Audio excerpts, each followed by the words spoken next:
I think, to be fair, there are people out there that actually are starting out, they have good intentions, and they either come unstuck and get overwhelmed, and then they let things slide. And unfortunately, the victims of that, the impact of that, is that they leave people that have actually paid large amounts of money in their wake who have got next to no value. Welcome to the Master Dealmaker's Secrets podcast. And now, here's sales growth strategist, John Blake. Maker Secrets, I'm John Blake, and today we are going to talk about the 3 biggest warning signs that your digital agency is gaslighting you. So I think today could be a potentially controversial episode, but it is really important because digital agencies and digital marketing has become such an important part of today's business world. And I have seen the good, bad, and the ugly. And I'm going to share with you 3 things that you really do need to be on the lookout to avoid that happening in your business. And if in the meantime you have got leads that you have spoken to but they haven't bought, I want you to head over to johnblakeaudio.com. What you will get there is my exact training. I work on 8 different areas when I work with a business on their sales process. And one of the biggest opportunities for growth is the follow-up process. I am giving you that part of what I teach my private clients. And the reason I'm doing it is because it is the simplest and easiest way for you to generate immediate revenue in your business. It's over at johnblakeaudio.com. What you'll get is a PDF that has the exact word-for-word scripts that I implement with my clients, what to say when you call somebody to see if they're ready to buy or not, what to say if you get voicemail, what to write in your emails, but most importantly, when to call and when to email over a 90-day period in such a way that you will be proactive. You'll still be perceived as professional and not desperate, but you won't piss people off. So we talk about the 3 Ps: professional, persistent, and not pissing people off. So it is over at johnblakeaudio.com. You'll also get a 15-minute audio where I walk you through the entire strategy. So go grab it and put it into practice and let me know how you go. Okay, so the 3 ways that your digital agency, or the 3 warning signs that your digital agency is gaslighting you. But the digital agency world is unregulated, and there are, I think, to be fair, there are people out there that actually are starting out, they have good intentions, and they either come unstuck and get overwhelmed, and then they let things slide. And unfortunately, the victims of that, the impact of that, is that they leave people that have actually paid large amounts of money in their wake who have got next to no value. And unfortunately, it's one of those places, it's one of those industries where it's easy to get away with ripping people off. And I've had a number of clients, like in particular, one guy that came to me, he invested $20,000 on a LinkedIn campaign to actually get absolutely no clients whatsoever. And this particular campaign the offer came with a money-back guarantee. The guy didn't give him his money back. He did not get one lead. And when I sort of dug a little bit deeper to find out the type of clients that he serves and what was promised to him that he was going to actually achieve through LinkedIn, I was just like, wow, I can't believe that they even said to you that they were going to be able to get your target client, because he had a very specific target client.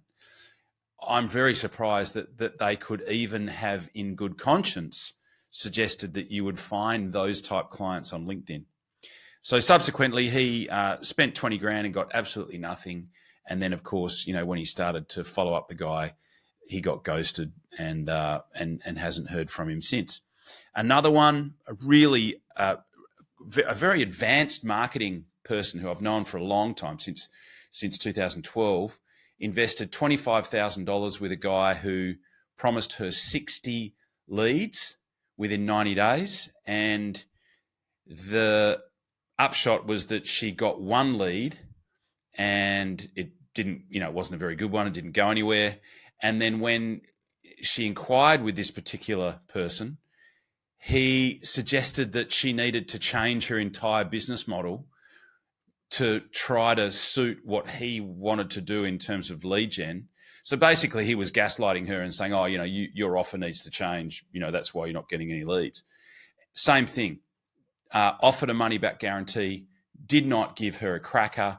And then when she tried to pursue him to make good on his offer, his promise of returning the money if he didn't generate any leads, he disappeared, and she hasn't heard from him since.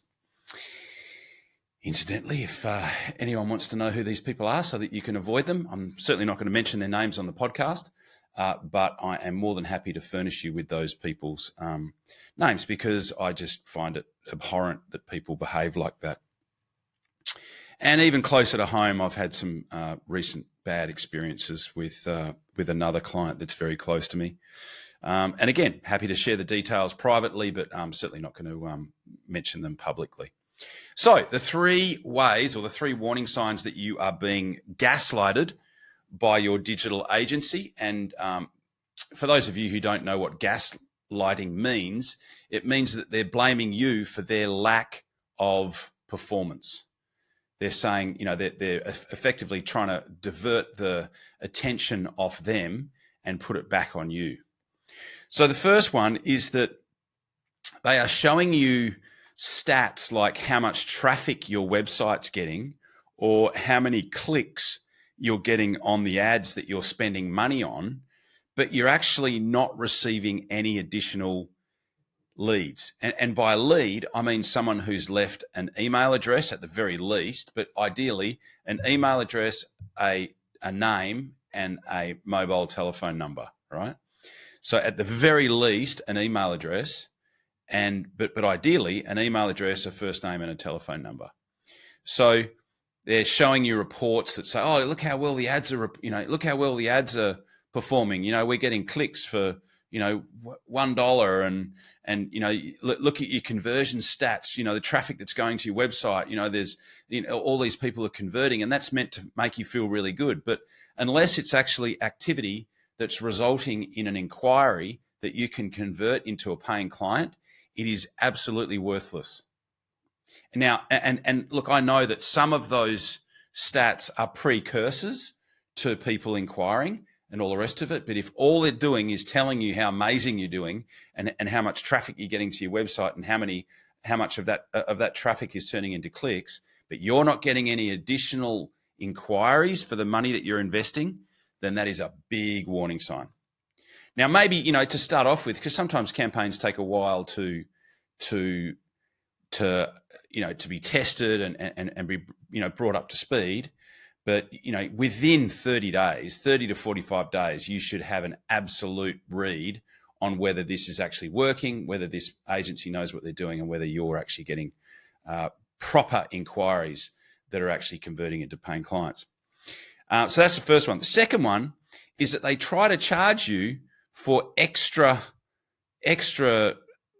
sessions where you're talking about stuff that should have been planned out at the beginning, even though you're an existing client. So one of the horror stories that I've heard recently is a client that had been with a digital agency for over 2 years, and then they wanted to charge them this exorbitant amount of money to sit with them for 2 hours and put together a new strategy.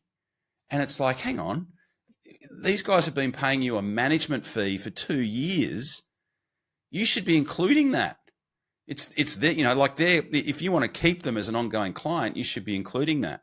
So they try to actually get additional money out of you to do a strategy that is really a reflection of the fact that they're not doing their job and generating you actually business. I just find that, again, I find that unconscionable.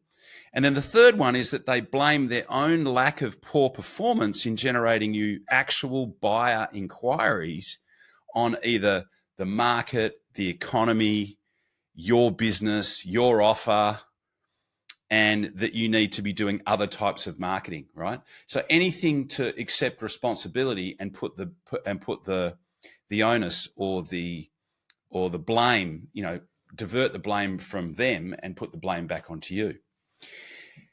And the thing is that if you stay with a marketing company, if you stay with a digital agency that continues to not perform, then it actually really is on you, because you shouldn't put up with that. And the other thing is that don't commit to long-term contracts because they might not perform, and then you're locked into a contract that you've got to buy yourself out. So, at the very minimum, it should be, you shouldn't, ideally month to month is if you've got a digital agency that is confident and can back themselves, month to month should be the ideal, but you shouldn't ever commit to longer than about, I don't reckon, more than about 90 days. 90 days that, you should have got a reasonable read on whether this digital agency is actually going to do anything for you. But don't sign, a lock-in 12-month contract because there's a good possibility that it might not work, and you're locked in for 12 months, and then you've got the headache of trying to get out. So, there should be as much asset on them to perform and make it happen as soon as possible, rather than them, you paying for 12 months and them being able to just cruise even though you're unhappy. So, again, not normally something that I like to do, but it's just happened a lot lately. I've had a lot of conversations with clients where there's just, and I don't know who's teaching this stuff, it's this offers thing where it's like, hey, I'll generate you 60 leads within 90 days and it'll cost you 25 grand. But if I don't, if I don't perform, then I'll give you your money back. And then they just don't do it. And it's compelling. It's a compelling offer, and that's what's being taught. And I think in most cases it's people who are inexperienced. And my hope is that with some of these you can avoid going in that direction. If someone's untested, if they don't have, if you get a weird feeling that it's perhaps a bit too good to be true, don't go there. But if you do go there, try not to commit too much up front, because, unless you're super confident the person's, come highly recommended and they've done great things for people that or people within your circle, just be careful, because, there can be some dodgy arrangements out there. But in terms of digital agency, this is one that's just cropped up a little bit too frequently for me to not talk about it. So I hope you get something out of today. And as usual, thank you very much for tuning in, and I will talk to you on the next podcast. Cheers. You've been listening to Master Dealmaker Secrets with John Blake. Subscribe to get more in-depth strategies and maximize your sales process with new episodes every other week. And double your inquiry to sale conversion with the lead flow you already have. Go to johnblakeaudio.com for his exclusive, free, no fluff audio training and companion PDF guide.